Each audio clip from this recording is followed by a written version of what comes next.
Good evening, gang. David Gupple, Thinker Farmer here. I'm here at Local Cooling Farms. Grant is on a short trip. It's kind of a once-a-year vacation he takes. And I'm here kind of running the farm with Ben. Ben's not here with me now, but he and I are basically taking care of business and also working on a few projects. Here I'm in one of the western paddocks at the farm and installing a 3-strand timeless fence. We've already put in our end posts, and I came over here today. Anybody that knows kind of what the weather's been like here in South Louisiana, or really in a lot of parts of the U.S., knows that it's incredibly dry. I mean, the ground right now, just walking here, it's like powder everywhere. There's just, I mean, anywhere where there's bare ground, it's powder. Of course, we've been bush hogging low here for putting our fence in, but if you got plenty of grass cover, it's good. But any bare spots, it's just powder. It's super dry, and we're putting in a 3-strand fence for goats and cattle, and the ground is so hard that I'm a guy that wants to find an easier way to do things, and this particular bucket here had a crack in it. But anyway, we've spaced out our timeless posts, and so I'm watering the spots, taking just some water in 5-gallon buckets, and just pouring a little water. It doesn't take a whole lot. It really is more about the timing than it is the quantity. And I'm placing a splash or two, and then coming back later, putting another splash or two, and more or less just trying to get the ground soft enough so these posts will go in when I hit them. So one of the things about timeless posts, there's a 20-year guarantee with them. It's recycled PVC. They're not going to ground, but even in fairly normal conditions, PVC is, I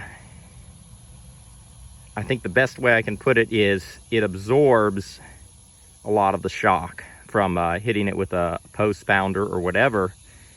A steel T-post, it's not going to take the shock. It's going to go ahead and drive it all in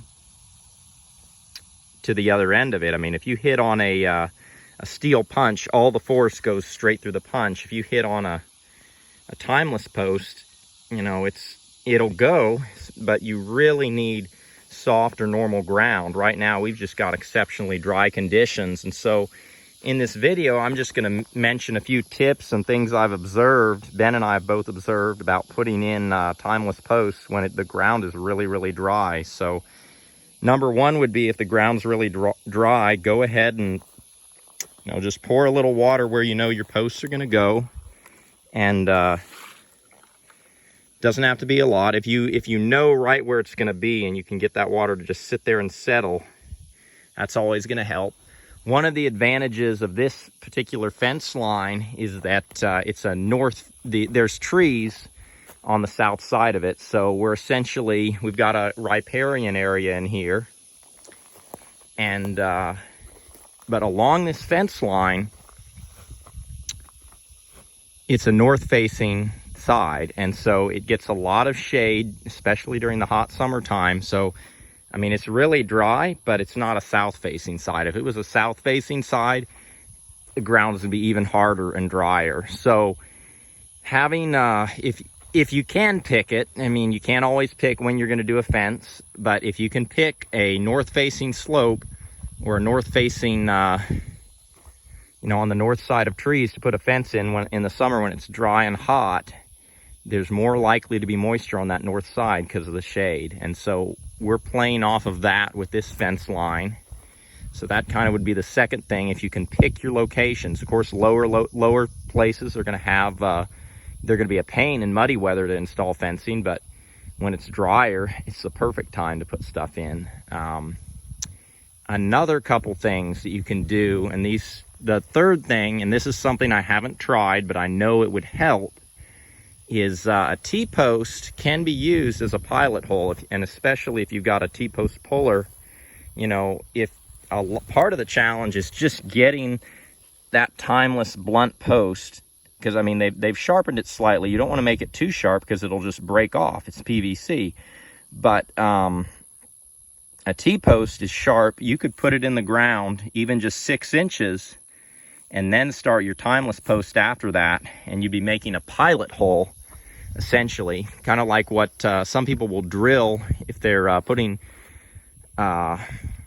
just step-ins, O'Brien step-ins in wintertime when the ground's frozen. They'll drill the holes out with a drill and then they'll put them in. You could do the same thing with a timeless post, and even a T-post would work. You just need a puller to yank it out real quick, and that would just give you a short pilot hole to get your post started.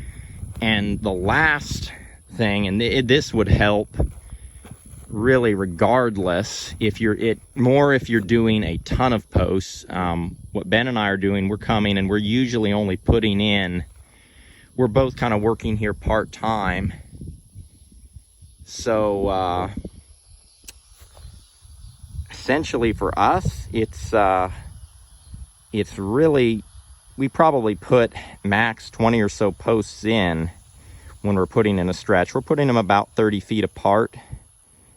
And so we're doing, you know, a few 100-foot runs is generally what all of our runs are. And so we're not putting in a ton. But if you were doing a lot of these posts, I would say it'd be worth it to go ahead and buy and weld your own post pounder that you could use with a tractor bucket. The thing about, you know, you can just get on the top of a T-post and you can just drive it in with a tractor bucket because it's not going to bend. It's very rigid. Timeless will flex, and so what you can do though is get a sleeve to go over the timeless post that's the depth or the height you want it to end up being, and that will hold it rigidly. Now for an 1.5 inch timeless post, you're not going to want an 1.5 inch pipe. You're going to want, even if that's what the ID of the pipe is, because 1.5 inch on timeless is your dimension from right there where my index finger is over to the other side there. And so these two ends are going to stick out. So you really need to get probably 1.75 inches or better off just getting 2 inch. And if you're doing multiple different sizes, you might even go a little bigger on your pipe, but weld it the height you want. In our case, that would be roughly 36 inches, because once you put in the, yeah, it'd be about 36 inches. This is a 4.5 foot post. We'd put one at 18 inches in the ground. So we want, yeah, we want it sticking out 3 feet, and then it's going to be down about 3-4 inches. So that's going to put the top wire at 32 inches, which is ideal for cattle height. Anyway, gang, we've already, you might be able to see over there, we've already got our end terminations insulators in. We're waiting on some strainers to come in, and we might end up putting the fence in without the strainers. We'll just see. But we've got all of our ends in, so we just have to go ahead and run the line with the spinning Jenny. Well, we've already got the bottom line run. We just have to tighten it and then drive all our line posts and then run our last two and tie everything up. And this fence is more or less done. So yeah, timeless fence posts, they're awesome. Installation in dry weather can be a little difficult, but like I said, those would be the 4 things, and I may learn more as I go on, that will really help you if you're putting posts in.